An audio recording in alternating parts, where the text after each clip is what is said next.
আছে, জামিয়াতুল উলুম ইসলামিয়া মোহাম্মদপুর। আর উনি খতিবের দায়িত্বে আছেন হচ্ছে ডরমেটরি জামে মসজিদ গ্রিন রোডে। তো আমরা প্রত্যেকটা কথাকে ইনশাআল্লাহ আমরা খুব মনোযোগ দিয়ে শুনবো এবং অন্যের কাছে পৌঁছানো নিয়ে শুনবো। তো হযরতদের আসলে প্রত্যেকটা কথাই আমাদের জন্য গনিমত। তো ওনাদের সাথে আমরা যদি ফিজিক্যালি মানে ওনাদের সাথে দেখা করতে যাই তো এটা আসলে অনেক কঠিন। তো আল্লাহ তালা আসলে অনলাইনে বরকতে হযরত আমাদের এখানে আসেন। তো আমরা যদি এই কথাগুলো আমাদের জীবনে বাস্তবায়ন করতে পারি, এখান থেকে আমরা যদি কথাগুলোকে আমরা অন্যের কাছে পৌঁছানো নিয়তে শুনি, আমলের নিয়তে শুনি, তো প্রত্যেকটা কথাই আমাদের কাছে ইনশাল্লাহ অনেক গুরুত্বপূর্ণ হবে। তো আমি আসলে সময় নষ্ট করছি না, হয়তো ইনশাল্লাহ সরাসরি আলোচনায় চলে যাবে। তো আমরা হজরতের জন্য দোয়া করব যে আসলে হজরত এত কষ্ট করে এই বয়সেও আমাদের সময় দিচ্ছেন এবং আমাদের প্রতিষ্ঠানে এসেছেন। এবং আমরা আশা রাখবো যে উনি ইনশাল্লাহ বারবার আমাদের সময় দিবেন এবং আমাদের স্টুডেন্টরা ওনার থেকে ইনশাল্লাহ ফায়দা নেবে আর কি। জাযাকুমুল্লাহ। তো ওস্তাদ ইনশাল্লাহ ক্লাস শুরু করবো ইনশাল্লাহ। السلام عليكم ورحمة الله وبركاته. إن الحمد لله نحمده ونستعينه ونستغفره ونؤمن به ونتوكل عليه ونعوذ بالله من شرور أنفسنا ومن سيئات أعمالنا. من يهده الله فلا مضل له ومن يضلله فلا هادي له. ونشهد أن لا إله إلا الله وحده لا شريك له. ونشهد أن سيدنا وسندنا ومولانا محمدا عبده ورسوله أرسله الله تعالى إلى كافة للناس بشيرا ونذيرا وداعيا إلى الله بإذنه وسراجا منيرا. أما بعد فأعوذ بالله من الشيطان الرجيم. بسم الله الرحمن الرحيم. يا أيها الناس إنا خلقناكم من ذكر وأنثى وجعلناكم شعوبا وقبائل لتعارفوا إن أكرمكم عند الله أتقاكم إن الله عليم خبير. فقيل يا رسول الله من أكرم الناس؟ قال أتقاهم، أو كما قال عليه الصلاة والسلام. صدق الله مولانا العظيم وصدق رسوله النبي الكريم ونحن على ذلك من الشاهدين والشاكرين الحمد لله رب العالمين. সম্মানিত দিনী ভাই বোনগণ, আল্লাহ তাআলার বড় মেহেরবানি অনুগ্রহ আমাদের প্রতি যে তিনি দয়া করে অনুগ্রহ করে আমাদেরকে একটি দ্বীনী অনুষ্ঠানে অংশগ্রহণ করার তৌফিক দান করেছে। আজকে আমাদের আলোচ্য বিষয় হলো তাকওয়া কি ও কেন। আমরা সকলে জানি আল্লাহ তাআলা এই কিতাব কুরআনুল করিমকে অবতীর্ণ করেছেন যাতে নাকি মানুষ মুত্তাকি হয়। সূরা বাকারার শুরুতেই আল্লাহ তাআলা ইরশাদ করেছেন আলিফ লাম মিম যালিকাল কিতাবু লা রাইবা ফীহি হুদাল লিল মুত্তাকিন। আলিফ লাম মিম যালিকাল কিতাব লা রাইবা ফীহি, এই কিতাব যার মধ্যে কোনো সন্দেহ নেই, সংশয় নেই। হুদাল লিল মুত্তাকিন, মুত্তাকিদের জন্য পথ প্রদর্শক। এই কিতাবটা গোটা মানুষকে মুত্তাকি বানাবার জন্য আল্লাহ তাআলা দান করেছেন, দিয়েছেন। মুত্তাকি শব্দটা তাকওয়া থেকে। তাকওয়া শব্দের একটা আহ আবিধানিক অর্থ বা শব্দগত অর্থ আছে, যার সংক্ষেপ অর্থ হলো বেঁচে থাকা। আরবিতে তাকওয়ার আবিধানিক অর্থ বা শব্দগত অর্থ বর্ণনা এভাবে করা হয়: হিফজুশ শাইই মিম্মা ইউযিহি ওয়া ইয়াদুররু। কোনো বস্তুকে তার জন্য ক্ষতিকর এবং কষ্টকর, কষ্টদায়ক এমন বিষয় থেকে বাঁচিয়ে রাখা। আর কোরআন হাদিসের পরিভাষায় তাকওয়া অর্থ হলো আল ইমতিসালু বি আওয়ামিরিল্লাহি তাআলা ওয়াল ইজতিনাবু আন নাওয়াহিহি। বা আর একটু সহজ করে বলা যায় আরবি, ফি'লু মা আমার আল্লাহ তাআলা বিহি ওয়া তারকু মা নাহা আল্লাহ তাআলা আনহু। অর্থাৎ আল্লাহ তাআলা মানুষকে যা কিছু আদেশ করেছেন সেগুলোকে পালন করা, আর যা কিছু নিষেধ করেছেন সেগুলোকে পরিত্যাগ করা। কোরআনের মধ্যে, হাদিসের মধ্যে তাকওয়ার বহু আলোচনা এসছে এবং ক্ষেত্র বিশেষে তাকওয়ার বিভিন্ন প্রয়োগের কারণে অর্থের মধ্যে একটু জায়গায় জায়গায় বিভিন্নতাও পাওয়া যায়। মৌলিকভাবে তাকওয়া হলো আল্লাহ তাআলার সন্তুষ্টি অর্জন করার সর্বোত্তম মাধ্যম। এই জন্য কোরআনের মধ্যে আসছে, আল্লাহ তাআলা ইরশাদ করেন, ওমান ইয়াত্তাকিল্লাহা ইয়াজআল লাহু মাখরাজা ওয়া ইয়ারযুকহু মিন হাইথু লা ইয়াহতাসিব। যে ব্যক্তি তাকওয়া অবলম্বন করবে, এখানে আসছে ওমান ইয়াত্তাকিল্লাহা, যে আল্লাহ তাআলাকে ভয় করবে, অর্থাৎ আল্লাহ তাআলার ভয় অন্তরে জাগ্রত রেখে আল্লাহর আনুগত্য করবে, আল্লাহর ইতাআত করবে, তথা আল্লাহর আদেশকে পালন করবে, নিষেধকে পরিহার করবে। এইরকম ব্যক্তির জন্য আল্লাহ তাআলার পক্ষ থেকে পুরস্কার হলো ইয়াজআল লাহু মাখরাজা। আল্লাহ তাআলা তাকে সকল বিপদ থেকে মুক্তির পথ আল্লাহ তাআলা বের করে দেবেন। যে কোনো সংকট, যে কোনো সমস্যা, যে কোনো পেরেশানি, এর থেকে আল্লাহ তাআলাই তাকে বের হওয়ার পথ বের করে দিবেন। ওয়া ইয়ারযুকহু মিন হাইথু লা ইয়াহতাসিব।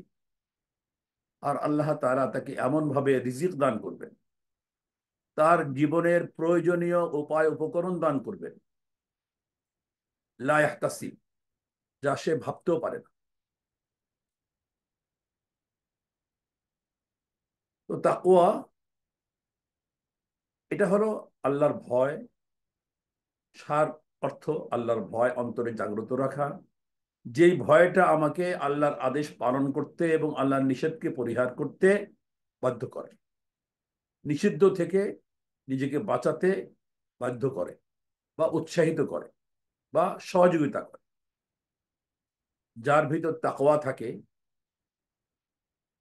তার জন্য আল্লাহ তাআলা যা করেছেন, সেটা যা আদেশ করেছেন, নির্দেশ দিয়েছেন, সেটা পরিহার করা তার জন্য সম্ভব না। আর যা নিষেধ করেছেন সেই কাজে লিপ্ত হওয়া তার দ্বারা সম্ভব। এর একটা সহজ উদাহরণ আমরা পাই সিয়ামের মধ্যে।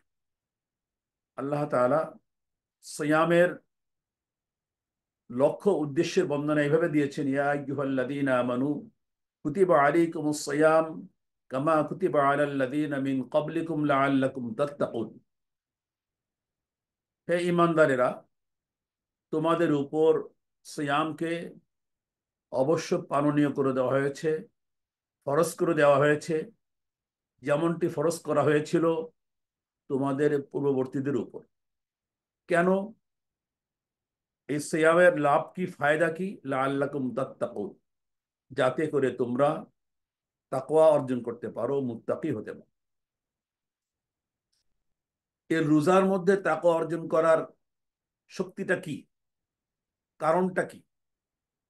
আমরা সাধারণত দেখি আমাদের বাস্তব জীবনে যে একজন মানুষ যদি রোজা রাখে, রোজার নিয়ত করে যখন নাকি সে পানাহার থেকে নিজেকে দূরে রাখে, বিশেষ করে রমজান মাস আসলে যে ফরজ রোজাটা আমরা পালন করি, সারা বিশ্বের মুসলমান পালন করেন, এই রোজা অবস্থায় কোনো মানুষ দিনের বেলায়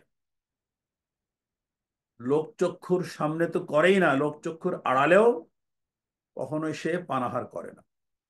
রোজা ভেঙে যায় এমন কোনো কাজে সে লিপ্ত হয় না।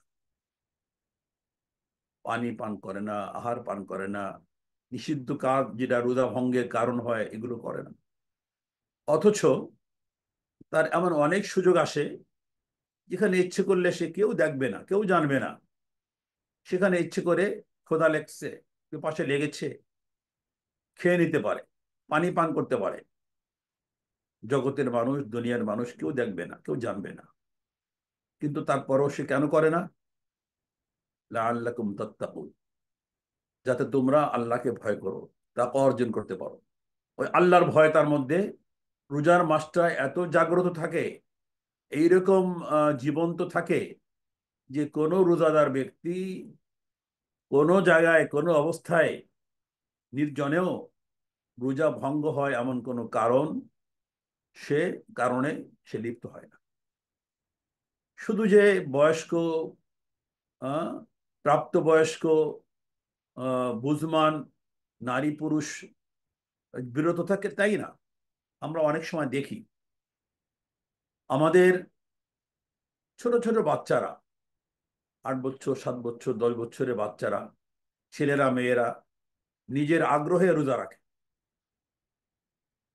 মা বাবা অনেক সময় তাদেরকে রাখতে দিতে চায় না, কিন্তু তাদের এমন আগ্রহ যে তারা রোজা রাখবে। তো এই বাচ্চারা রোজা রাখার নিয়ত করে যখন নাকি রোজা শুরু করে, এদেরকে আপনি দিনের বেলায় জোর করেও খাওয়াতে পারবেন না, কারণ তাদের মধ্যেও ওই তাকওয়ার সিফাতটা এসে যায়। রোজার এই শক্তি, রোজার মাধ্যমে মানুষের ভিতরে তাকওয়া পয়দা হয়।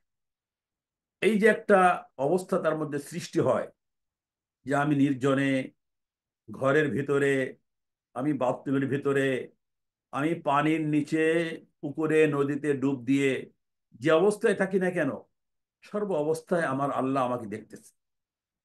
বিধায় আমি রমজানের রোজা রেখে আমি পানাহার করি না।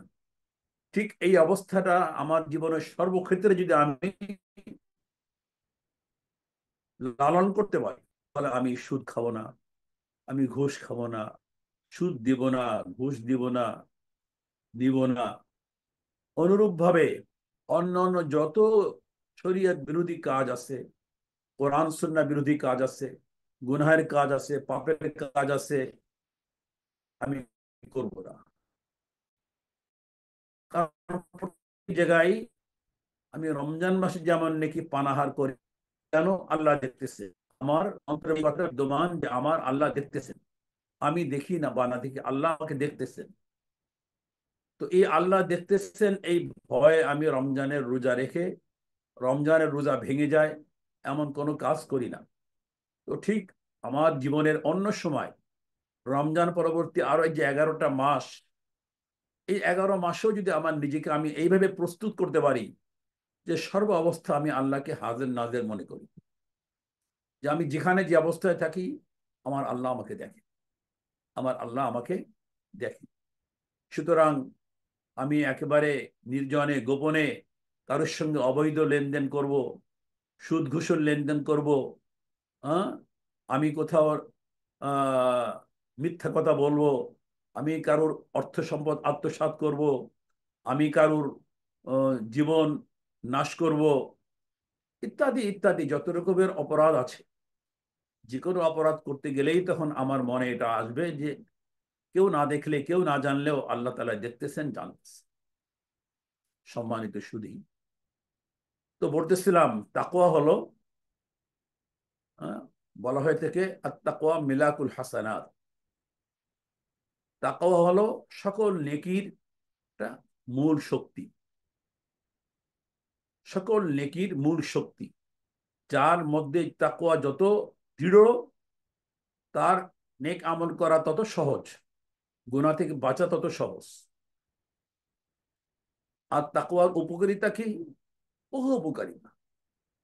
কোরআন কারীমের মধ্যে বিভিন্ন জায়গায় বিভিন্ন রকমের উপকারিতার কথা, লাভের কথা, এর ফায়দার কথা বর্ণনা করা হয়েছে। নির্দেশও দেওয়া হয়েছে বিভিন্নভাবে বিভিন্ন জায়গায়। এক এক আয়াতের মধ্যে এক একটা ধরন, এক একটা অবস্থা বর্ণনা করা হয়েছে। ইয়া আইয়ুহাল্লাযীনা আমানুত্তাকুল্লাহ হাক্কা তুকাতিহ, সূরা আলে ইমরানের মধ্যে ইয়া আইয়ুহাল্লাযীনা আমানুত্তাকুল্লাহ হাক্কা তুকাতিহ ওয়া লা তামুতুন্না ইল্লা ওয়া আনতুম মুসলিমুন। হে ঈমানদারেরা, তোমরা আল্লাহকে ভয় করো, আল্লাহকে যেইভাবে ভয় করা দরকার সেইভাবে ভয় করো, ভয়ের হক আদায় করে ভয় করো। ভয় তো আমরা সকলেই করি, ভয়ের মাত্রার মধ্যে কম বেশি আছে। তো আল্লাহ তাআলা বলতেছেন তুমি তাকওয়া অবলম্বন করো, যেমনটি তার হক, তাকওয়ার যে হক, হক আদায় করে তুমি তাকওয়া অবলম্বন করো, তাকওয়া অর্জন করো। ওয়ালা তামুতুন্না ইল্লা ওয়া আনতুম মুসলিমুন, আর মুসলিম অবস্থা ছাড়া অন্য কোনো অবস্থায় যেন তোমার মৃত্যুবরণ না হয়। অর্থাৎ সর্ব অবস্থায় তুমি মুসলমান হিসেবে থাকো, ইসলামের উপরে অবিচল থাকো, যাতে যে কোনো মুহূর্তে যে কোনো সময় তোমার মৃত্যু আসলে তোমার মৃত্যুটা একজন মুসলমানের মৃত্যু হয়, মুসলমান হিসেবে মৃত্যু।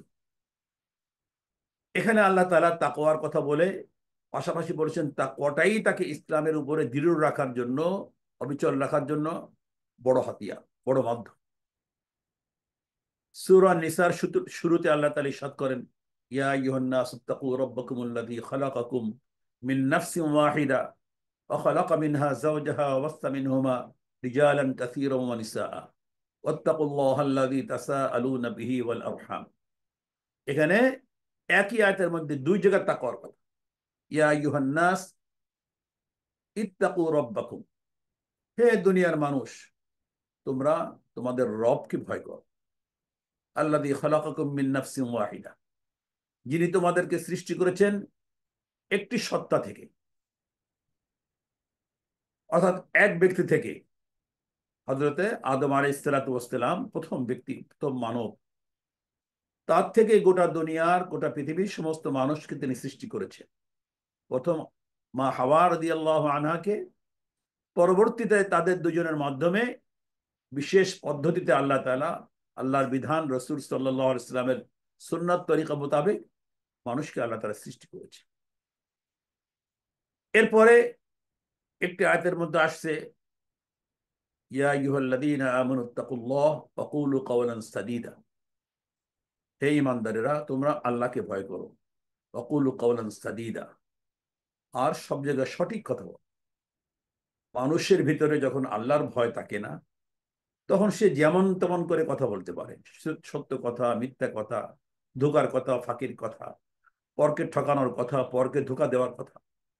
কিন্তু আল্লাহর ভয় যদি থাকে, তাহলে তার মধ্যে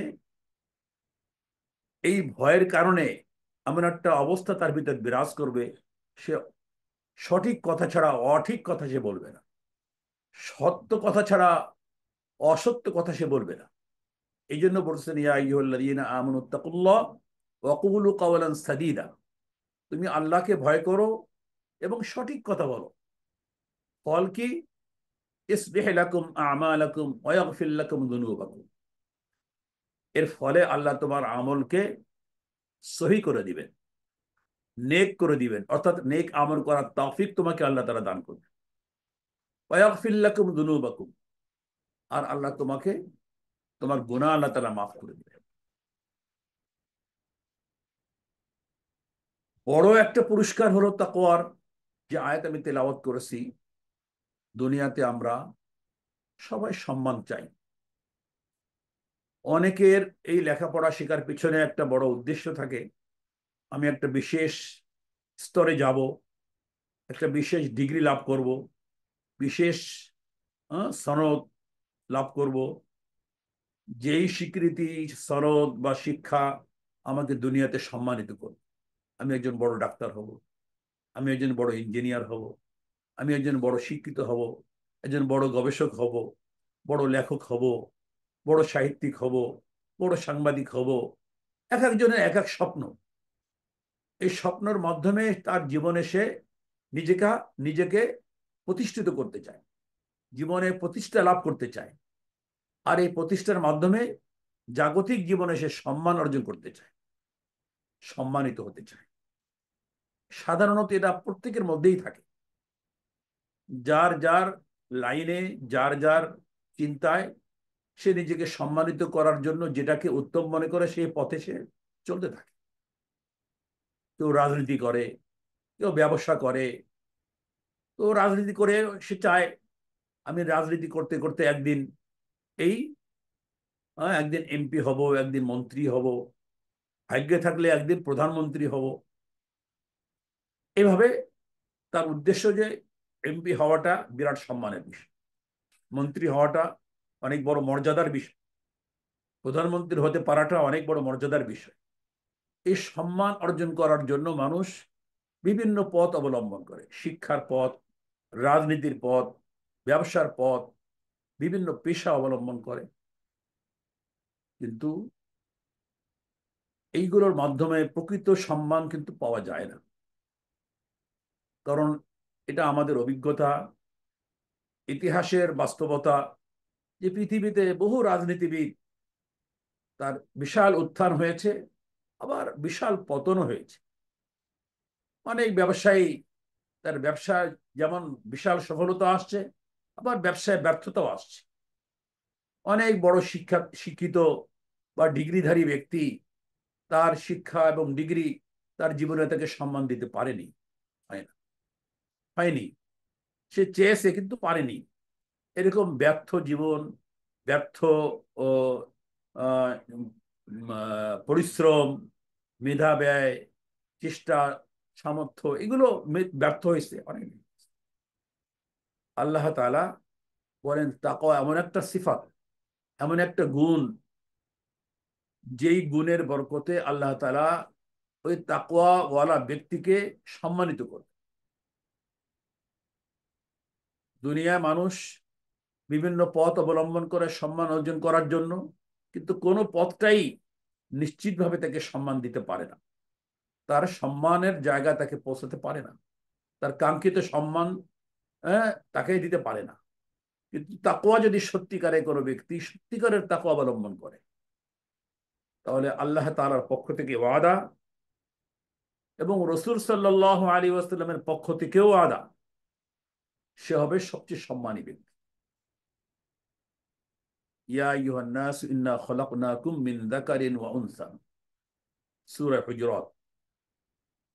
আল্লাহ তাআলা ইরশাদ করেন, ইয়া আইয়ুহান নাস, হে মানব জাতি, মানব গোষ্ঠী, ইন্না খলাকনাকুম মিন যাকারিন ওয়া উনসা, আমি তোমাদেরকে সৃষ্টি করেছি একজন পুরুষ এবং একজন নারী থেকে। আমরা সবাই জানি প্রথম পুরুষ হযরত আদম আলাইহিস সালাম, প্রথম নারী হযরত হাওয়া রাদিয়াল্লাহু আনহা। এই জন্য বলেছেন আমি তোমাদেরকে সৃষ্টি করেছি মিন যাকারিন ওয়া উনসা, একজন পুরুষ এবং একজন নারী থেকে। অতঃপর ওয়াজআলনাকুম শুউবান ওয়া কাবাইল, তোমাদের বিভিন্ন জাতি গোষ্ঠীতে আমি বিভক্ত করেছি। পৃথিবীতে আমরা বিভিন্ন জাতি গোষ্ঠীর পরিচয় দেই। আমি বাঙালি, কেউ পাঞ্জাবি, কেউ হিন্দি, কেউ আরবি, কেউ হ্যাঁ ইংলিশ, কেউ ফ্রান্সি, কেউ আফ্রিকি। এক একজনে এক এক অঞ্চলের পরিচয় দ্বারা পরিচিত, এক এক ভাষার পরিচয় দ্বারা পরিচিত, আবার কখনো বংশের পরিচয়। আমি কেউ শেখ, কেউ চৌধুরী, কেউ ভূঁইয়া, কেউ মোল্লা, কেউ পাঠান, এরকম বিভিন্ন জাতি গোষ্ঠী আল্লাহ তাআলা করেছেন। কেউ কোরাইশ, কেউ হাশিমি, কেউ আব্বাসি, আরব দেশে যেগুলো, কেউ উমাইয়া, এরকম বিভিন্ন বংশীয় পরিচয় ছিল, ভাষাগত পরিচয় ছিল, অঞ্চলগত পরিচয় ছিল, এখনো আছে। তো আল্লাহ তাআলা বলতেছেন যে আমি তোমাদেরকে একজন পুরুষ থেকে নারী থেকে সৃষ্টি করেছি, অতঃপর তোমাদেরকে বিভিন্ন জাতি গোষ্ঠীতে আমি বিভক্ত করে দিয়েছি। এই যে জাতি গোষ্ঠীর যে পরিচয়, আমরা অনেক সময় এগুলোকে আমাদের সম্মানের মর্যাদার বিষয় বলে মনে করি। আসলে কিন্তু আল্লাহ তাআলা নিজেই বলেছেন, এই যে পরিচয়গুলো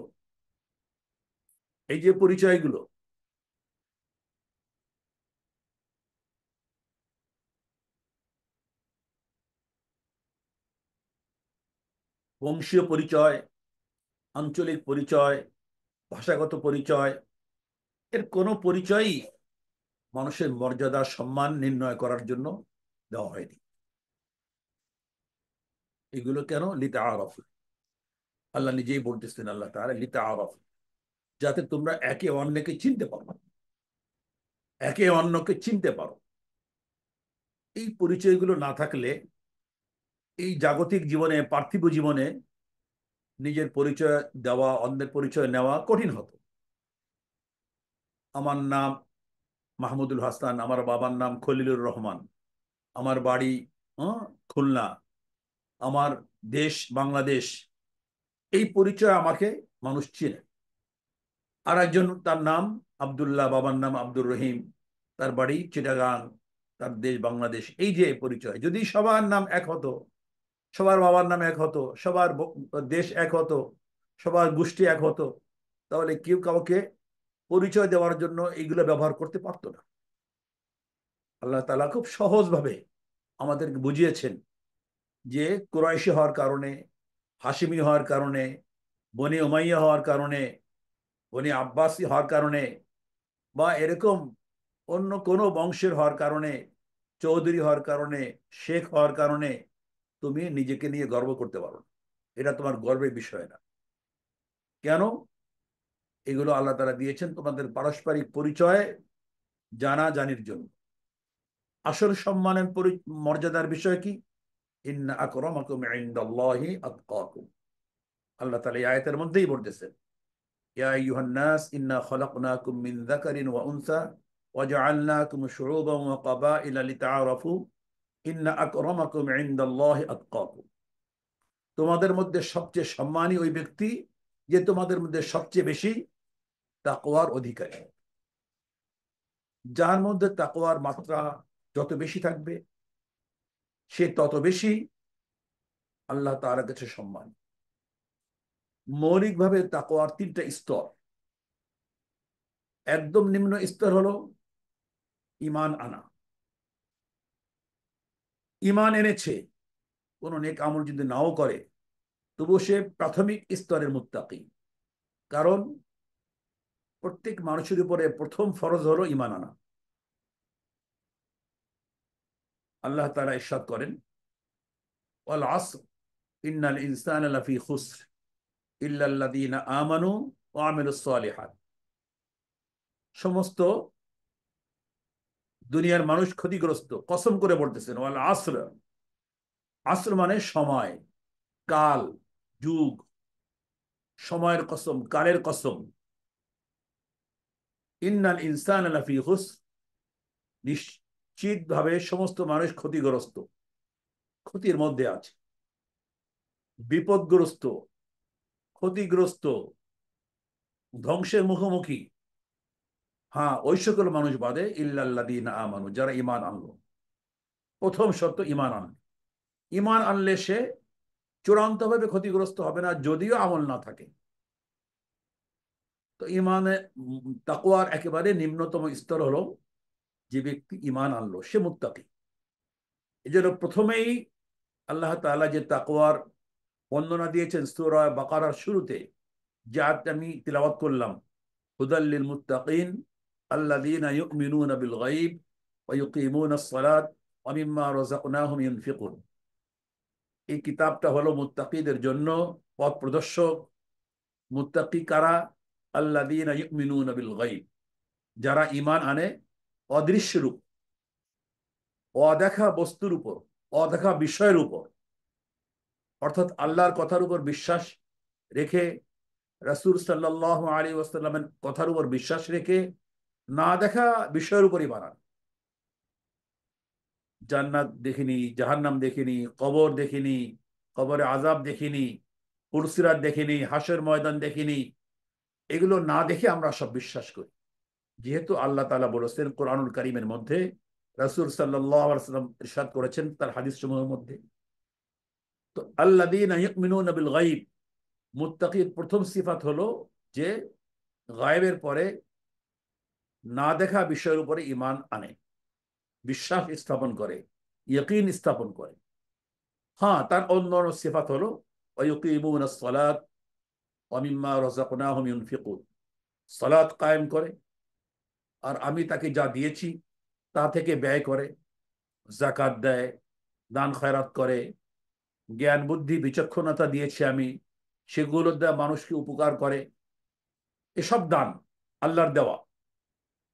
মিম্মা রাযাকনাহুম, আমি যে রেজেক দিয়েছি, রেজেক শব্দটা ব্যাপক অর্থ, শুধু শুধু পানাহার সম্পর্কিত বিষয় না, খাদ্য খাদক, পানীয়, এছাড়াও মানুষকে আল্লাহ তাআলা যে বিবেক দিয়েছে, বুদ্ধি দিয়েছে, শক্তি দিয়েছে, এগুলো আল্লাহর দান। এই বিবেক, বুদ্ধি, শক্তি, সামর্থ্য, এগুলোও মানুষকে উপকারের কাজে সে ব্যয় করে, মানুষের উপকারের কাজে ব্যয় করে। মোহতারাম সুধীবৃন্দ, তো বলতেছিলাম ইমানের প্রাথমিক স্তর, সর্বনিম্ন স্তর হলো যে একজন মানুষ ন্যূনতম ভাবে ইমান আনবে। ইমান আনলে সে মুত্তাকির প্রথম স্তরে উন্নীত হবে। ইমান না থাকলে তাকে মুত্তাকি বলার কোনো সুযোগ নেই। যত ভালো কাজ করুক, যত নেক কাজ করুক, যত সুন্দর কাজ করুক, ইমান হলো মৌলিক সত্য। এটা হলো সকল কাজের ভিত্তি। সকল নেক আমল আল্লাহ তাআলার কাছে গ্রহণযোগ্য হওয়ার জন্য শর্ত হলো মৌলিকভাবে ইমান। হ্যাঁ, ইমান আনার পরে যা করবে এগুলো হিসাবে আসবে। ইমান ছাড়া যেগুলো করবে এগুলো হিসাবে আসবে না। দ্বিতীয় স্তর হলো যে এরপরে নেক আমলগুলো করবে, ফরজ, ওয়াজিব, সুন্নাতে মুআক্কাদা বা যেগুলো গুরুত্বপূর্ণ আল্লাহর বিধান সেগুলোকে সে করবে, আর আল্লাহর কঠিন নিষিদ্ধ কাজগুলোকে, হারাম, মাকরুহ, তাহরিমি, এগুলোকে ছেড়ে দিবে। এ হলো মধ্যম স্তরের মুত্তাকি। এরপরে উপরের দিকে যত যাবে সে হলো তাকওয়ার চূড়ান্ত স্তরের দিকে উন্নীত হবে। সে আল্লাহর হুকুম, রাসূল সাল্লাল্লাহু আলাইহি ওয়াসাল্লামের সুন্নাত, ফরজ, ওয়াজিব, সুন্নাত এগুলো তো করবেই, মুস্তাহাব কাজগুলোও সে করবে, এবং হারাম, মাকরুহ, তাহরিমি এগুলো তো পরিত্যাগ করবেই। এমনকি খেলাফে আওলা, মুস্তাহাব এগুলোকে সে করবে না, খেলাফে আওলা কাজগুলো সে করবে না, মুস্তাহাবকেও ছাড়বে না। এটা হলো তাকওয়ার চূড়ান্ত পর্যায়ে। এই স্তরে গিয়ে যে যত উন্নতি করতে পারবে তার অবস্থান আল্লাহ তাআলার কাছে তত বেশি মজবুত হবে, দৃঢ় হবে। এই জন্য সবচেয়ে বড় মুত্তাকি হলেন, সবচেয়ে বড় সম্মানিত হলেন আম্বিয়া আলাইহিমুস সালাতু ওয়াস সালাম। কারণ তাকওয়ার স্তরে, আম্বিয়া আলাইহিমুস সালাতু ওয়াস সালামের স্তরে কেউ যেতে পারে না। তারপরেই সাহাবায়ে কেরাম, সাহাবায়ে কেরামের মধ্যেও স্তর আছে। আবু বকর সিদ্দিক রাদিয়াল্লাহু তাআলা আনহু তাকওয়ার উম্মতের মধ্যে সর্বোচ্চ স্তরে তিনি উন্নীত ছিলেন। এরপর ওমর রাদিয়াল্লাহু তাআলা আনহু, ওসমান রাদিয়াল্লাহু তাআলা আনহু, আলী রাদিয়াল্লাহু তাআলা আনহু, অতঃপর সাহাবায়ে কেরামের জামাত। তাকওয়ার ময়দানে তারা উম্মতের অন্য সকল ব্যক্তির থেকে তারা ঊর্ধ্বে ছিলেন। এই জন্য তাদের সম্পর্কে আল্লাহ রাব্বুল আলামিন কোরআনুল কারীমের মধ্যে স্পষ্ট করে দিয়েছেন, রাদিয়াল্লাহু আনহুম ওয়া রাদু আন। আল্লাহ তাদের প্রতি সন্তুষ্ট, তারাও আল্লাহর প্রতি সন্তুষ্ট। রাসূল সাল্লাল্লাহু আলাইহি ওয়াসাল্লাম বলেছেন, আল্লাহ আল্লাহ ফি আসহাবি লা তাত্তাখিযুহুম গরাদাম মিন বা'দ। আল্লাহ আল্লাহ ফি আসহাবি, তোমরা আল্লাহকে ভয় করো, আল্লাহকে ভয় করো আমার সাহাবায়ে কেরাম সম্পর্কে। কখনোই তোমরা তাদেরকে সমালোচনার নিশানা বানিও না, সমালোচনার বিষয় বানিও না। সাহাবায়ে কেরাম সম্পর্কে রাসূল সাল্লাল্লাহু আলাইহি ওয়াসাল্লাম বলেছেন, অন্য হাদিস আছে, খায়রুল কুরুনি কারনি সুম্মা আল্লাযীনা ইয়ালুনহুম সুম্মা আল্লাযীনা ইয়ালুনহুম, সর্বোত্তম যুগ হলো আমার যুগ, অর্থাৎ সাহাবায়ে কেরামের যুগ। অতঃপর তাদের অনুসারী যারা, তাবেঈন কেরামের যুগ। তারপর তৃতীয় স্তর হলেন তাবে তাবেঈন, তাবেঈদের অনুসারী যারা। মুহতারাম হাজিরিন, তো বলতেছিলাম তাকওয়া হলো একজন মানুষকে আল্লাহ তাআলার কাছে সর্বোচ্চ মাকামে পৌঁছে দেওয়ার একটা সোপান, মাধ্যম। এই ক্ষেত্রে যে যত বেশি উন্নতি করতে পারে আল্লাহ তাআলার কাছে তত বেশি সম্মানিত হবে। শুধু আল্লাহ তাআলার কাছেই না, জগতের মানুষের কাছেও, জগতের মানুষের কাছেও সে তত সম্মানিত হবে। রাসূল সাল্লাল্লাহু আলাইহি ওয়াসাল্লামকে জিজ্ঞাসা করা হলো, আইয়ুন নাস আকরাম, ইয়া রাসূলুল্লাহ, মানুষের মধ্যে সবচেয়ে সম্মানী মানুষ কে? রাসূল সাল্লাল্লাহু আলাইহি ওয়াসাল্লাম কল আতকাহুম, যে মানুষের মধ্যে সবচেয়ে বেশি তাকওয়ার অধিকারী। আমাদের বাহ্যিক দৃষ্টিতে অনেক সময় এটা একটু বুঝতে কষ্ট হয় যে অমুক তমুক, অমুক নেতা, অমুক রাষ্ট্রের প্রধান, অমুক দলের নেতা, অমুক বড় ব্যবসায়ী, এ তো অনেক সম্মানিত, অনেক মর্যাদাবান।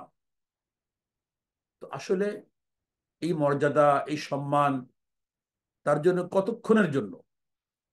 এটা কি তার চিরস্থায়ী সম্মান, চিরস্থায়ী মর্যাদা, নাকি এটা ক্ষণিকের জন্য, অস্থায়ী, আজ আছে কাল নেই? ক্ষমতার পট পরিবর্তন হতে সময় লাগে না, ব্যবসা বাণিজ্যের ধস নামতে সময় লাগে না, এমনি ভাবে আহ, অন্য অন্য বিষয় যেগুলো, যে কোনো মুহূর্তে তার এই সম্মানের কারণটা বিলুপ্ত হয়ে যেতে পারে। কিন্তু তাকওয়ার ভিত্তিতে যে সম্মান, এটা কখনোই বিলুপ্ত হয় না, এটা নষ্ট হয় না। আমরা পৃথিবীর ইতিহাসে অতীতের দিকে তাকালে যেরকম অনেক বড় বড় জাগতিক ভাবে যারা সম্মানিত ছিল, ফেরাউন, অসংখ্য মানুষ তাকে রব বলতো, খুদা বলতো। সে নিজেও বলতো আনা রব্বুকুমুল আলা, আমি তোমাদের প্রধান রব, আমি তোমাদের প্রধান প্রতিপালক। কারুন বিশাল সম্পদের মালিক ছিল, কোরআনুল কারীমের মধ্যেও তার সম্পদের বর্ণনা আসছে। সাদ্দাত, নমরুদ বিশাল ক্ষমতাধর ব্যক্তি ছিল। হ্যাঁ, মক্কাতে রসুল সাল্লাল্লাহু আলাইহি ওয়াসাল্লামের সময় আবু জেহেল, আবু লাহাব, উতবা, সাইবা, এরা বংশীয়ভাবে, সামাজিকভাবে অনেক মর্যাদাশালী ব্যক্তি ছিল। কিন্তু আজ মানুষ তাদেরকে কি চোখে দেখে? তাদেরকে সম্মান দিয়ে কেউ কথা বলে? সম্মানের জায়গায় তাদেরকে কেউ বিচার করে? আপনি, আমি, আমরা কেউ কি আমার সন্তানের নাম ফিরাউন রাখি? আমরা কি আমাদের সন্তানের নাম কারুন রাখি? পৃথিবীর কোনো মানুষ, এমনকি কোনো অমুসলমান, কোনো অমুসলিমও তার নিজের সন্তানের নাম ফিরাউন রাখে না, কারুন রাখে না, হামান রাখে না, নমরুদ রাখে না। কারণ এই নামগুলো সারা পৃথিবীর মানুষের কাছে অভিশপ্ত নাম, অভিশপ্ত নাম এগুলো। ফলে এই নামগুলোকে কেউ নিজের জন্য, পরিবারের কোনো সদস্যের জন্য পছন্দ করে না। আর মুসলমানদের জন্য তো কোনো প্রশ্নই আসে না। আর দেখেন, এর বিপরীতে তাকওয়ার বরকত, তাকওয়ার মর্যাদা, তাকওয়ার সম্মান। হযরত বেলাল রাদিয়াল্লাহু তাআলা আনহু একজন অত্যন্ত দরিদ্র কৃতদাস সাহাবী ছিলেন।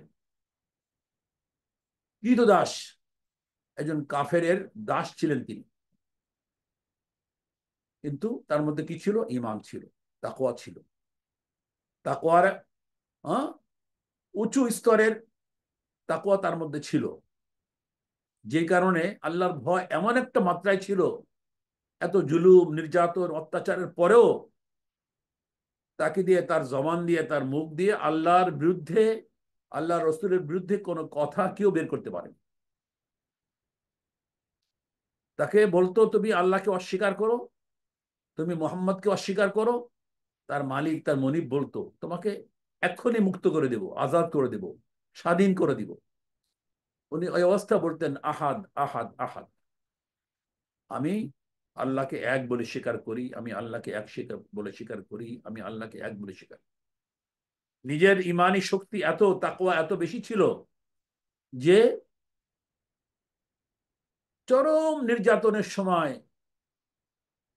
জীবনের খতরা, জীবনের আশঙ্কা, এরকম কঠিন মুহূর্তে কিন্তু আল্লাহ তাআলা নিজেও কোরআনের মধ্যে বলছেন, ইল্লা মান উকরিহা ওয়া কলবুহু মুতমাইন্নুম বিল ঈমান। যদি কাউকে বাধ্য করা হয় কোনো কুফরি কথা বলতে, যে না বললে তাকে কতল করা হবে, হত্যা করা হবে, নির্যাতন করা হবে চরমভাবে, জীবনের আশঙ্কা, এই মুহূর্তে যদি তার অকলবু মুতমাইন্নুম বিল ঈমান, অন্তরের মধ্যে ঈমানটা স্থির, আর মুখে যদি সে জান বাঁচাবার জন্য বলে, তাহলে এটা জায়েজ আছে, আল্লাহ তাআলা এটাকে মাফ করে দিবেন। কিন্তু তাকওয়ার উঁচু স্তরে অবস্থান করার কারণে এই অবস্থাতেও তিনি কখনোই বলেন নেই যে না আমি আল্লাহকে বিশ্বাস করি না, আমি মোহাম্মদকে বিশ্বাস করি না, কথা বলেন। তখনও আহাদ আহাদ আহাদ বলেছেন।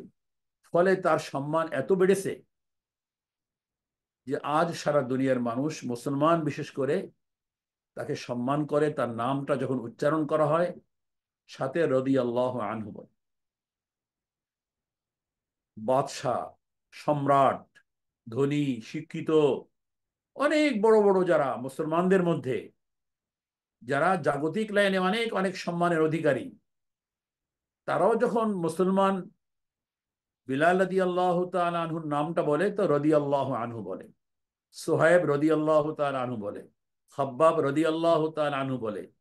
অথচ তারা বাস্তব জীবনে ছিলেন অত্যন্ত দুর্বল, আর্থিক দিক দিয়ে, সামাজিক অবস্থানের দিক দিয়ে। কিন্তু তারা শক্তিশালী ছিলেন কোন দিক দিয়ে? তাকওয়ার দিক। তাকওয়া এই পর্যায়ে ছিল যে সাহাবায়ে কেরাম ক্ষুধার তাড়নায় রাস্তায় অজ্ঞান হয়ে পড়েছিলেন, ক্ষুধার তাড়নায় পেটে পাথর বেঁধেছেন। সহিহ হাদিসের মধ্যে এই সকল ঘটনা উল্লেখ আছে। হযরত আবু হুরায়রা রাদিয়াল্লাহু তাআলা আনহু বলেন, নিজে যখন আল্লাহ তাআলা আর্থিক অবস্থা ভালো করেছেন, এখন ভালো অবস্থানে আছেন, তো নিজেকে নিজেই সম্বোধন করে বলেন, আবু হুরায়রা, বাহ বাহ, এখন তো তুমি অনেক সুখে আছো। তোমার একদিন অবস্থা এরকম ছিল, তুমি ক্ষুধার তাড়নায় অজ্ঞান হয়ে রাস্তায় পড়ে থাকতে, আর মানুষ তোমাকে জেনের রুগী মনে করে তোমার ঘাড়ে, তোমার কাঁধে পা দিয়ে দাবাইতো, পা দিয়ে পাড়াইতো। আরব দেশের জেনে ধরা রুগীর একটা চিকিৎসার পদ্ধতি ছিল যে তার ঘাড়ে পা দিয়ে পাড়ালে জিনটা দূর হয়ে যায়। এরকম একটা প্রচলন ছিল, রেওয়াজ ছিল। ওনাকে মনে করা হতো বোধহয় জিনে ধরছে, এই জন্য অজ্ঞান হয়ে পড়ে আসে। উনি নিজেই বলতেছেন যে আবু হুরায়রা, তোর জিনের কারণে না, ক্ষুধার তাড়নায় অজ্ঞান হয়ে পড়ে থাকে। এইরকম আবু হুরায়রা রাদিয়াল্লাহু তাআলার নাম যখন আসে, হাদিসের পৃষ্ঠায় পৃষ্ঠায় তার নাম আসে, আর তার নামের সাথে সাথে রাদিয়াল্লাহু তাআলা আনহু মানুষ বলে। বিলালের নাম যখন আসে, রাদিয়াল্লাহু তাআলা আনহু বলে। এই বিলালের সম্মান কি? রাসূল সাল্লাল্লাহু আলাইহি ওয়াসাল্লাম বলেন যে, বিলাল, তুমি এমন কি আমল করো যে আমি যখনই জান্নাতে গিয়েছি, তখনই আমার আগে আগে, সামনে সামনে তোমার পায়ের জুতার আওয়াজ পেয়েছি। তো আল্লাহ তাআলা রাসূল সাল্লাল্লাহু আলাইহি সাল্লাম জান্নাতে একবার গেছেন সশরীরে, যেটাকে মেরাজ বলা হয়, আর একাধিকবার গিয়েছেন স্বপ্ন যুগে। তো স্বপ্ন যুগে যখনই গিয়েছেন, তখনই ওনাকে দেখেছেন যে বিলাল রাদিয়াল্লাহু তাআলা সামনে সামনে হাঁটতেছেন। তো বলতেছিলাম যেটা, যে এইগুলো কেন, এই সম্মান তাকওয়ার কারণে।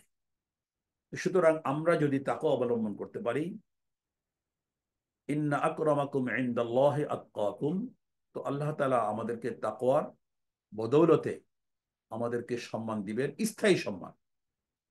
দুনিয়ার মানুষ আমাকে সম্মান দিক বা না দিক, আমাদের সম্মান আল্লাহ তাআলার কাছে থাকবে, এবং এটা স্থায়ী সম্মান। দুনিয়ার মানুষের সম্মান মরে যায়, সব সম্মান শেষ। ক্ষমতা চলে যায়, সব সম্মান শেষ। অর্থ চলে যায়, তো সম্মান শেষ। কিন্তু মুত্তাকির সম্মান যায় না, মারা গেলেও যায় না, অর্থ সম্পদ কমে গেলেও যায় না, তার পদমর্যাদা চলে গেলেও যায় না, কারণ তার সম্মানটা হলো আল্লাহর পক্ষ থেকে দেওয়া স্থায়ী সম্মান। মোহতারাম হাজিরিন, এই জন্য আমাদের সকলের তাকওয়া তথা আল্লাহর আল্লাহ তাআলার আদেশগুলোকে সম্পূর্ণভাবে পালন করা, আল্লাহ তাআলা কর্তৃক নিষিদ্ধ কাজগুলোকে সম্পূর্ণভাবে পরিহার করা, এই লাইনে আমি যত উন্নতি করব আমার তাকওয়ার তত উন্নতি হবে, আর এই লাইনে আমি যতটা নিচে নামবো আমার তাকওয়ার স্তর তত নিচে নামবে। তো প্রথম স্তরের মুত্তাকি, মধ্যম স্তরের মুত্তাকি, আর উঁচু স্তরের মুত্তাকি।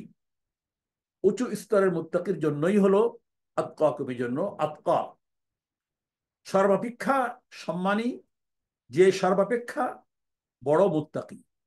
রাসূল সাল্লাল্লাহু আলাইহি ওয়াসাল্লাম বলেন, হ্যাঁ, মান আকরামুন নাস, সাহাবীর প্রশ্ন, মান আকরামুন নাস, মানুষের মধ্যে সবচেয়ে সম্মানী কে? রাসূল সাল্লাল্লাহু আলাইহি ওয়াসাল্লামের উত্তর, আতকাহুম। তাকওয়া থাকলে তার কোনো পেরেশানি থাকে না, কোনো ভয় থাকে না, কোনো ডর থাকে না। হক কথা বলতে, ন্যায় কথা বলতে কোনো ভয় ভীতি কিছুই কাজ করে না। তো সুতরাং আমরা তাকওয়া অবলম্বন করব। মুত্তাকির জীবনটা হলো আল্লাহ তাআলার কাছে অত্যন্ত প্রিয় জীবন। দুনিয়ার জীবনে তাকওয়া আমার জন্য শান্তি বয়ে আনে। যার ভিতরে তাকওয়া থাকে, তাকওয়ার কারণে সে গুনাহ থেকে নিজেকে বাঁচাতে পারে।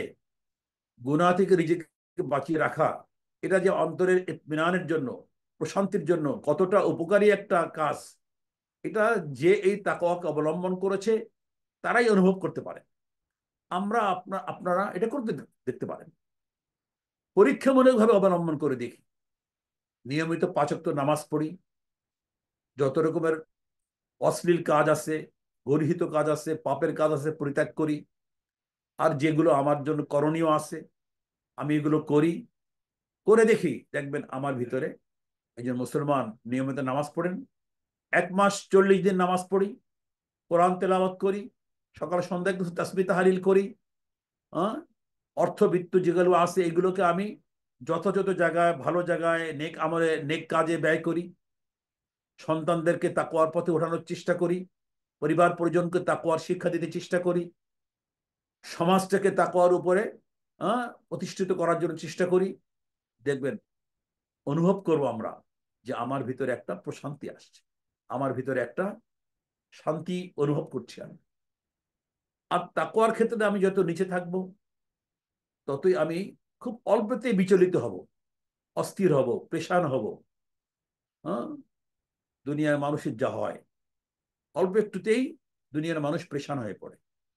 আল্লাহওয়ালা মানুষ পেরেশান হয় না, বুজুর্গানে কিরাম পেরেশান হয় না। যাদের অন্তরে তাকওয়া, তারা কখনোই কোনো বিপদ আপদ বালা মুসিবত দেখে পেরেশান হয় না। কারণ তারা জানে এগুলো দিচ্ছেন আমার মালিক, আমার আল্লাহ, যিনি আমার সব অবস্থা জানেন, আমাকে জানেন, আমাকে দেখেন। তিনি যখন দিচ্ছেন এটা আমার জন্য, নিশ্চয়ের মধ্যে আমার জন্য কোনো না কোনো কল্যাণ রেখেছে। ওই কল্যাণ পাওয়ার আশায় সাময়িক কষ্ট হলেও এই কল্যাণ আমি পাবো ইনশাল্লাহ। এই এই কষ্টের বিনিময় আমি পাবো, কল্যাণ পাবো। দুনিয়াতে মানুষ যখন পরিশ্রম করে, যদি বলে তুমি এই কাজটা করো, এই কষ্টের কাজটা করো, একজন সাধারণ রিক্সা চালক কষ্ট, 100 টাকা ভাড়া দেওয়া হবে, এই 100 টাকা ভাড়া পাবে এই লাভের আশায় সে শরীরে ঘাম ঝরায়। কেন? সে জানা যে এই ঘামটা ঝরিয়ে আমি 1 মাইল পথ অতিক্রম করতে পারলে আমি 100 টাকা পাবো। এর জন্য তার মনের ভিতরে এই 100 টাকার কারণে তার এই ঘাম ঝরানো কষ্ট মনে হয় না, তার এই কষ্ট কষ্ট মনে হয় না। ঠিক যাদের মধ্যে তাকওয়া আছে, তারা এই বিপদ আপদ, পেশানি, অস্থিরতা, এগুলোকে তারা কখনোই নিজের অশান্তির কারণ মনে করে না, এতে পেশান হয় না। কারণ এটা জানে, কোরআনুল কারীমের মধ্যে আল্লাহ তাআলা ইরশাদ করে দিয়েছেন, কুল লা ইউসিবানা ইল্লা মা কাতাবাল্লাহু লানা, যে আমার উপরে এমন কোনো বিপদই আসবে না, এমন কোনো অবস্থায় আসবে না যা আমার জন্য আল্লাহ মুকদ্দর করে রাখেননি। অর্থাৎ যে মুসিবতই আসবে সেটা আল্লাহ তাআলার পক্ষ থেকে নির্ধারিত। আর মুসিবতের উপরে আল্লাহ তাআলা পুরস্কারের ঘোষণা দিয়ে দিয়েছেন, রাসূল সাল্লাল্লাহু আলাইহি ওয়াসাল্লাম দিয়ে দিয়েছেন। ইদা আসাবাতহুম মুসিবা ক্বালু ইন্না লিল্লাহি ওয়া ইন্না ইলাইহি রাজিউন উলাইকা আলাইহিম আসসালাওয়াতু মির রাব্বিহিম ওয়া রাহমা ওয়া উলাইকা হুমুল মুহতাদুন। আল্লাহ তাআলা বলে দিয়েছেন, ইদা আসাবাতহুম মুসিবা, যখন তাদের উপর কোনো মুসিবত আসে তখন বলে ইন্না লিল্লাহি ওয়া ইন্না ইলাইহি রাজিউন, এটা বলে সবর করে, ধৈর্য ধারণ করে। তো কি হয়? ফলে উলাইকা আলাইহিম আসসালাওয়াতু মির রাব্বিহিম ওয়া রাহমা, তাদের উপর বর্ষিত হয় আল্লাহ তাআলার পক্ষ থেকে বিশেষ রহমত এবং দয়া। উলাইকা হুমুল মুহতাদুন, আর এরাই হলো সত্যিকারের হৃদায়ত প্রাপ্ত। এর প্রমাণ যে তারা এই মুসিবতে, প্রেসারে, হ্যাঁ, এর আগে যে বর্ণনা গিয়েছে, ওয়ালানাবলুওয়ান্নাকুম বিশাইইম মিনাল খাউফি ওয়াল জুই ওয়া নাকসিম মিনাল আমওয়ালি ওয়াল আনফুসি ওয়াত তামারাতি ওয়া বাশশিরিস সাবিরিন আল্লাযীনা ইযা আসাবাতহুম মুসিবা। এই সকল বিপদ আপদ আসার পরেও পেরেশান হয় না, বরং সে আল্লাহ তাআলার কাছে নিজেকে সমর্পণ করে, ইন্না লিল্লাহ বলে, ইন্না লিল্লাহি ওয়া ইন্না ইলাইহি রাজিউন। আমরা তো সকলে আল্লাহ, এবং আমরা সকলে আল্লাহর কাছে প্রত্যাবর্তন করব। সুতরাং আমি এই বিপদ আপদে কোনো প্রেশান হই না। ফলে তার জন্য আল্লাহ তাআলা দুইটা পুরস্কার, একটা হলো তার জন্য রহমতের ফয়সালা হবে, দ্বিতীয় হলো আল্লাহর পক্ষ থেকে সার্টিফিকেট, সে হিদায়াত প্রাপ্ত, সে একজন হিদায়াত প্রাপ্ত মানেই তো মুত্তাকি, সে একজন মুত্তাকি। এই জন্য আমার শ্রদ্ধেয় মা ও বোনেরা, ভাই ও বন্ধুরা, সকলকে বলবো আমরা জীবনের সর্বক্ষেত্রে তাকওয়া অবলম্বন করতে চেষ্টা করব। কোরআনুল কারীমের মধ্যে বিভিন্ন ভাবে তাকওয়ার কথা, ওয়ালাউ আন্না আহলাল কুরা আমানু ওয়াত্তাকাউ লাফাতাহনা আলাইহিম বারাকাতিম মিনাস সামাই ওয়াল আরদি। যদি এই জনপদবাসী তাকওয়া অবলম্বন করত, তাহলে আমি আসমান এবং জমিন থেকে বরকতের দরওয়াজাগুলো উন্মুক্ত করে দিতাম। তাকওয়া অবলম্বন করলে বরকত, তার মানে বরকত, জমিনের বরকত হলো যথাসময় যথাযথভাবে ফসল উৎপন্ন হবে, উর্বর শক্তি বাড়িয়ে দেবেন। আসমানের বরকত হলো প্রয়োজনীয় মুহূর্তে প্রয়োজন পরিমাণ বৃষ্টি হবে। হ্যাঁ, আল্লাহ তাআলা এই তাকওয়ার বরকতে জাগতিক ফায়দা দিবেন, আখিরাতের ফায়দা আছে, দুনিয়ার ফায়দা আল্লাহ তাআলা দিবেন। এই জন্য তাকওয়া অবলম্বন আমাদের সকলের জন্য অপরিহার্য। আমরা ইনশাআল্লাহ তাকওয়া অর্জন করব, তাকওয়ার উপরে আমরা চলবো, থাকবো, আমাদের সন্তানদেরকেও তাকওয়ার শিক্ষা দিন। আল্লাহ সুবহানাহু ওয়া তাআলা আমাকে, আপনাকে, সকল উম্মতকে তাকওয়া অর্জন করার, তাকওয়ার উপরে জীবনযাপন করার তৌফিক দান করেন। আমিন। ওয়া আখিরু দাওয়ানা আলহামদুলিল্লাহি রাব্বিল আলামিন। আপনাদের কোনো প্রশ্ন আসসালামু থাকলে দু আলাইকুম এক ওয়া মিনিটে করতে পারেন রাহমাতুল্লাহি ওয়া ইনশাআল্লাহ।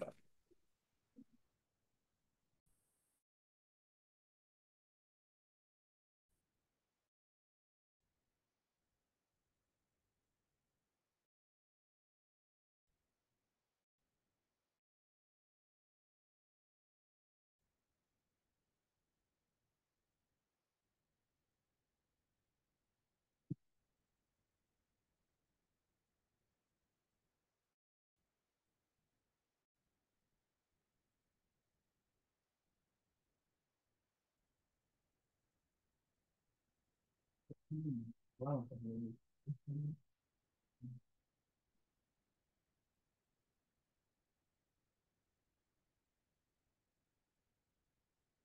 আচ্ছা, আপনাদের ভাইরা ভয়েজের মাধ্যমে প্রশ্ন করতে পারবেন ইনশাআল্লাহ। মাসলা মাসাইলগত প্রশ্ন না, আজকের ক্লাসের বিষয়ে প্রশ্ন করতে পারেন। ট্রেডিং হালাল কিনা এটা তো সেই ক্লাসের অংশ না। একজন প্রশ্ন করেছে, একটুতে ধৈর্য হারা হওয়া থেকে উপায় আছে কোনো? হ্যাঁ, ধৈর্যচ্যুতির যদি কোনো কারণ দেখা দেয় বাহ্যিকভাবে, তখন অধিক পরিমাণে ইন্না লিল্লাহি ওয়া ইন্না ইলাইহি রাজিউন পড়া। এটা পড়লে এর বরকতে আল্লাহ তাআলা তার ভিতরে ধৈর্যের অবস্থা পয়দা করবেন, আস্তে আস্তে ধৈর্য চলে আসবে। 11 কারণ অধ্যায় ছোট প্রশ্ন তো পড়তে আর কি করবো আম্মু? ভুলে মনে করা হয়ে গেছে। ঠিক আছে।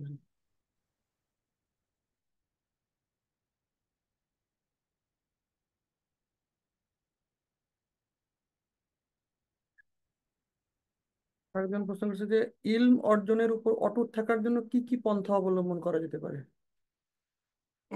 এলিম অর্জনের উপর অটুট থাকার জন্য আহ এলিম অর্জনের ধারাবাহিকতা অব্যাহত রাখতে হবে।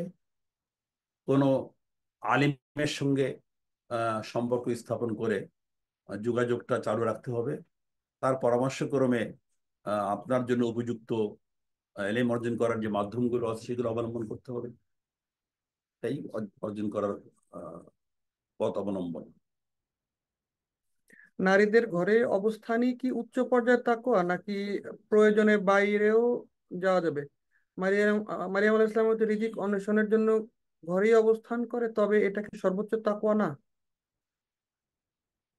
হ্যাঁ, মহিলাদের জন্য, মা বোনদের জন্য তো সর্বোচ্চ তাকওয়া ঘরে অবস্থান করা। বাকি তাদের জন্য, তাদের প্রয়োজন পূরণের জন্য যদি কোনো উপযুক্ত ব্যক্তি না থাকে, নিজেকেই প্রয়োজন পূরণের জন্য বাইরে যাওয়ার প্রয়োজন দেখা দেয়, তাহলে সেক্ষেত্রে শরীয়তের বিধান মেনে, পর্দা করে, হিজাব করে, পরিপূর্ণ নিয়ম মেনে বাইরে যাওয়াটা কোনো দোষণ না, এবং তাকওয়ারও খেলাপ না। এটা এটা তার জন্য বৈধ, জায়েজ। আসসালামু আলাইকুম। ওয়ালাইকুম আসসালাম রহমতুল্লাহ। ওয়ালাইকুম আসসালাম ওয়া রাহমাতুল্লাহ। জি, আমার একটা প্রশ্ন ছিল। প্রশ্নটা হচ্ছে, আহ কোরআনে একটা আয়াত আছে, ওয়াস্তাবিকুন আস্তাবিকুন, তো অগ্রবর্তীরা তো অগ্রবর্তী। তো আমার প্রশ্নটা হচ্ছে, এই অগ্রবর্তী হওয়ার জন্য কি ধরনের তাকওয়া অবলম্বন করতে হবে? আমরা যারা সাধারণ মানুষ আছি এখন, তো আমরা কি সাবিকুনদের অন্তর্ভুক্ত হতে পারবো কিনা, এবং এটার জন্য কি ধরনের আমল করতে হবে? আমি তাকওয়ার বর্ণনার ভিতরে আমি বলেছি যে তাকওয়ার স্তর আছে, প্রাথমিক স্তর, মধ্যম স্তর, উচ্চ স্তর। আপনি যত উপরের দিকে যাবেন তাকওয়ার লাইনে, তত আপনি সাবেক, অগ্রবর্তী, উপরের দিকে আপনি যেতে থাকবেন। অতএব এটা মাত্রা, সাহাবায়ে কেরাম তো সর্বোচ্চ স্তরে গেছেন, এই জন্য তারা অগ্রবর্তী অগ্রবর্তী। আপনিও আপনার অবস্থান থেকে, আমাদের মধ্যে থেকে, বর্তমান সমাজের ভিতর থেকে অগ্রবর্তী হওয়ার জন্য আপনাকে যে সমস্ত তাকওয়ার বিষয়গুলো আলোচনা করা হলো, এগুলোর উপরে আপনি দিন দিন বেশি বেশি করে আমল করতে চেষ্টা করবেন, গুনাহ থেকে বাঁচতে চেষ্টা করবেন, আর আল্লাহর হুকুমগুলো, রাসূলের সুন্নাতগুলোর উপর আমল করার চেষ্টা করবেন। এটাই সাবেক হওয়ার বা অগ্রবর্তী হওয়ার মাধ্যম। শবীর ভাই, আপনি একটু প্রশ্নগুলো করতে পারেন, যেটা যেটা মনে হয় যে গুরুত্বপূর্ণ প্রশ্ন, কয়েকটা প্রশ্ন আপনি একটু পড়ে শোনাতে পারেন। জি, একজনের প্রশ্ন। ইনশাআল্লাহ। জি জি, আপনি একটু করেন।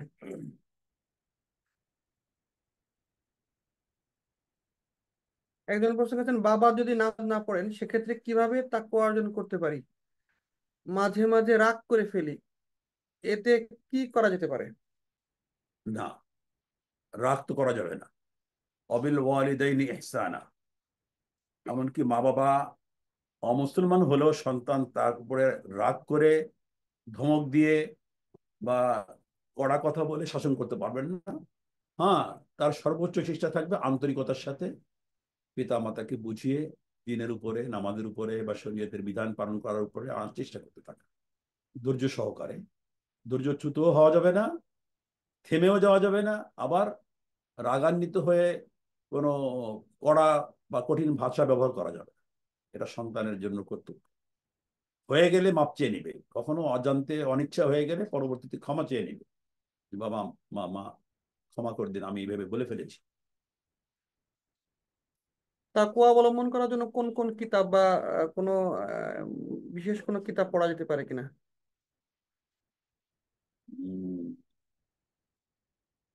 এরকম সুনির্দিষ্ট কিতাবের কথা তো আমার মনে নেই। বাকি রিয়াদুস সালিহিন একটা কিতাব আছে, এর মধ্যে একটা চ্যাপ্টারই আছে, তাকওয়া চ্যাপ্টার। রিয়াদুস সালিহিন, এটা আরবিতে আছে, বাংলা অনুবাদ হয়েছে, বর্তমান অনুবাদ করেছেন আমার বাংলাদেশের একজন অন্যতম শ্রেষ্ঠ ইসলামী লেখক মৌলানা আবুল বাশার মোহাম্মদ সাইফুল ইসলাম। এটা উনি ব্যাখ্যা সহকারে এই কিতাব অনুবাদ করতেছেন। তো তাকওয়ার অংশটা অনুবাদ হয়ে গেছে, বাংলা রিয়াদুস সালিহিন। আপনি ওখানে গেলে তাকওয়ার বিষয়, কোরআন কারীমের অনেকগুলো আয়াতও আছে, অনেকগুলো হাদিসে সেখানে আছে। রিয়াদুস সালিহিন এটা আপনি পড়তে পারেন আপাতত। গোপন গুনাহ থেকে বাঁচার কি কোনো নির্দিষ্ট আমল আছে কি? অনেক চেষ্টা করেও বাঁচতে পারছি না। তো ওই যে বললাম যে রমজান মাসের রোজা যেমন আমি আল্লাহকে ভয় করে পানাহার থেকে বিরত থাকি, এই এই এই অভ্যাসটাকে, এই অবস্থাটাকে আমার অন্য সময় নেওয়ার জন্য চেষ্টা করতে হবে। আমি আল্লাহকে হাজির নাজার রাখার চেষ্টা করব বেশি, যে আমি যে কাজগুলো করছি এইটাকে আহ, মৃত্যুর কথা স্মরণ করব, আর আল্লাহ তাআলাকে উপস্থিত দেখতেছেন, এটা বেশি বেশি করে আমি কল্পনা করতে থাকবো। তাহলে আমার গোপন গুনাহ ছাড়ার আমার জন্য সহজ হবে। যে রোজার মাসে আমি যখন পাপ করি তখন তো আল্লাহ দেখেন, এখন দেখবেন না, সেই আল্লাহ তো এখনো আছেন। এই কল্পনা, এই চিন্তা করলে আস্তে আস্তে আস্তে আস্তে আপনার ভিতরে ইমানি শক্তি বাড়বে, তাকওয়ার পর্যায় স্তর উন্নত হবে, গুনাহ থেকে আপনি বাঁচতে পারবেন ইনশাআল্লাহ। যারা নামাজ পড়ে না তাদেরকে নামাজ পড়ার জন্য কিভাবে বোঝানো যেতে পারে? এটা তো ধীরে ধীরে করতে হবে। একজন মানুষ নামাজ পড়ে না, তাকে নামাজের উন্নতির জন্য তাকে ভালো সম্পর্ক করতে হবে, তাকে ধীরে ধীরে করে একই সঙ্গে তাকে পরিপূর্ণভাবে তো করতে পারবেন না। আগে তার সাথে সখ্য, বন্ধুত্ব, ঘনিষ্ঠতা সৃষ্টি করে এরপরে দাওয়াত, দিন শিখার, নামাজ শিখার, আখেরাতের ভয়ভীতি সম্পর্কে আস্তে আস্তে করে তাকে বোঝাতে হবে। ইনশাল্লাহ একদিন আপনার এই বন্ধুত্ব, আপনার এই ঘনিষ্ঠতা তার উপর প্রভাব ফেলবে। হয়তো ইনশাল্লাহ আপনার দাওয়াতে একদিন সে আমাদের আসবে ইনশাল্লাহ। এটা অপেক্ষা করে ধীরে ধীরে করতে হবে। আমার মেজাজের ব্যালেন্স হারিয়ে গেছে। আগে অনেক উত্তম ছিলাম, কিন্তু এখন বাচ্চাদের সাথে মেজাজ ধরে রাখতে পারি না। এতে কি গুনাহগার হব? মিজাজটা যদি এমন পর্যায়ে যায় যে পর্যায়ে যাওয়ার পরে আমি সন্তান প্রতি জুলুম করে বসি বা কোনো অশ্লীল কথাবার্তা বলে বেশি গালিগালাজ করে ফেলি, তাহলে তো এটা গুনার কারণ হবে। সন্তান একটা হক আছে, তাদের অধিকার দিতে হবে, তাদেরকে সম্মানের সাথে স্নেহের সাথে মানুষ করতে হবে। অতএব যদি আল্লাহ না করুক সন্তানের প্রতিও কখনো অবিচার হয়ে যায়, পরবর্তীতে তাদেরকে সান্ত্বনা দিয়ে, যে বাবা এটা বলে ফেলেছি, তুমি রাগ করো না, তোমাকে এই ভালোবাসি বলেই তোমাকে এটা করেছি, বুঝিয়ে দিতে হবে, যাতে তাদের মনটা স্বাভাবিক হয়ে যায়। পিতামাতা যদি পিতামাতা যদি কষ্ট দেয় বা নেতিবাচক আচরণ করে, সরই বিরোধী কথাবার্তা বলে, তাহলে তাদের সাথে কিভাবে সুন্দর আচরণ করব সেই মুহূর্তে? সেই মুহূর্তে তাদের শরীয়ত বিরোধী কোনো কথাবার্তা এটা তো মানা যাবে না, সেটা অনুসরণ করা যাবে না। বাকি তাদের অবস্থা অনুপাতে যদি বোঝা যায় যে সহজে বললে ওনারা এটাকে মানবেন, পরিহার করবেন, তাহলে বুঝাবে। আর না হলে এখানে নীরব থাকবেন। শুধু এতটুকু মনে যে এই কথা ইসলাম বিরোধী, শরীয়ত বিরোধী, আল্লাহ বিরোধী, এটা বলা যাবে না, এতটুকু। কঠিন ভাষায় যদি তারা আরো বেশি উল্টা পাল্টা বলেন, তাহলে তো আরো বেশি বড় গুনাহগার হবে। এই জন্য যতটুকু সম্ভব তারা মেনে নিতে পারে এই পর্যায়ে কথা বলতে নীরব থাকা এখানে মুনাসিব মনে হয়। খারাপ কল্পনা থেকে বাঁচার জন্য কি কাজ করা যেতে পারে? বেশি বেশি করে ইস্তেগফার এবং দুরূদ শরীফ পড়া। দুরূদ শরীফ এবং ইস্তেগফার, হাদিসে আছে মান লাজিমাল ইস্তিগফার জাআলাল্লাহু লাহু মিন কুল্লি দীকিন মাখরাজা ওয়া মিন কুল্লি হাম্মিন ফারাজা। যে ইস্তিগফার অধিক হারে পড়ে, আল্লাহ তাআলা বিপদ থেকে তাকে উদ্ধার করেন, আর তার সকল রকমের অস্থিরতা, দুশ্চিন্তা, টেনশন এগুলো আল্লাহ দূর করে দেন। এই জন্য ইস্তিগফার বেশি বেশি পড়া, এটা দুশ্চিন্তা থেকে মুক্তির একটা বড় আমল। সাথে দুরূদ শরীফ পড়তে বলে আরো ভালো। একজন বোন প্রশ্ন করছেন, আমি টাকা ইনকামের প্রতি আগ্রহী নই, তবে সহায় সম্বলহীনদের দেখলে মনে চায় যদি তাদের পাশে দাঁড়াতে পারতাম।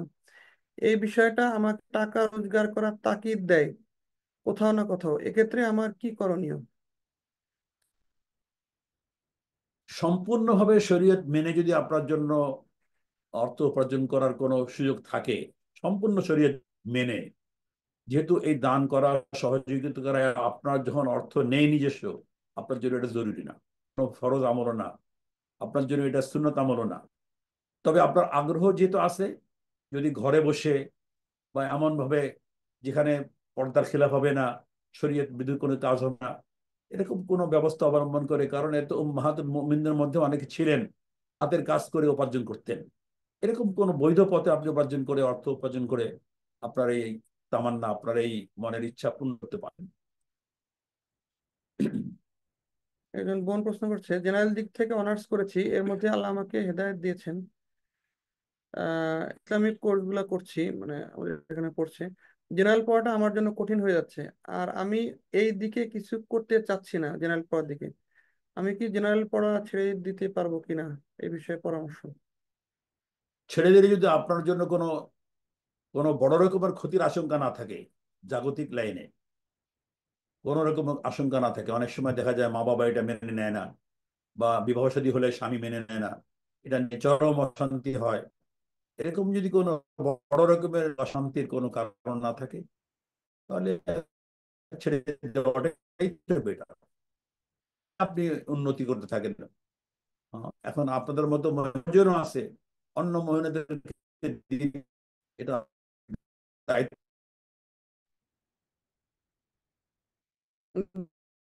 সকল ব্যস্ততা আঁকড়ে দিচ্ছে, পড়াশোনা পড়তেও একেবারে ইচ্ছা হয় না। গাফলতি কিভাবে দিনের প্রতি মনোযোগ হতে পারে বা বাড়ানো যেতে পারে?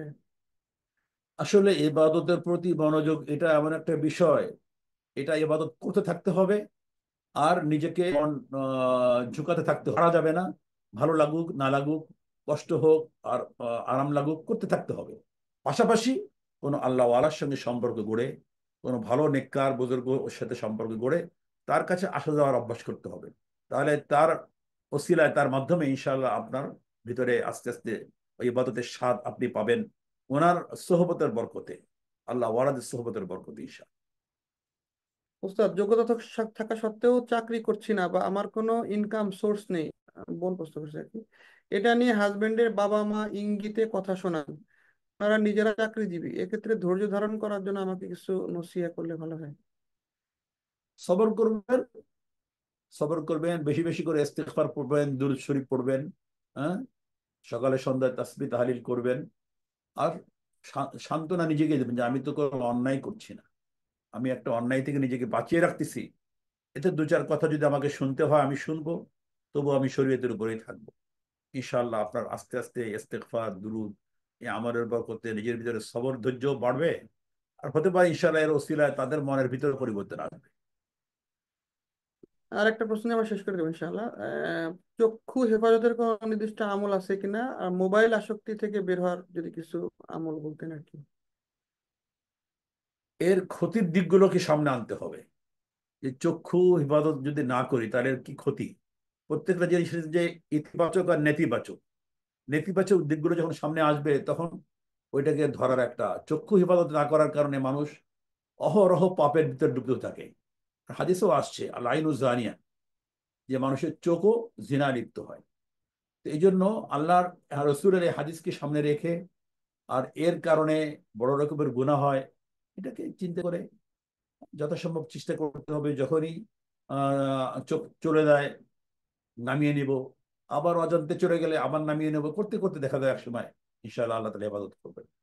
চেষ্টা করতে থাকতে হবে, যে কোনো গোনার কাছ থেকে বাঁচার জন্য একচোটেই একবারেই সম্পূর্ণ পারা যাবে এটা হয় না। বেঁচে থাকার চেষ্টা করতে থাকতে হবে, আল্লাহর কাছে দোয়া করতে থাকতে হবে। আর একটা অংশ যেন কি বললেন এটা?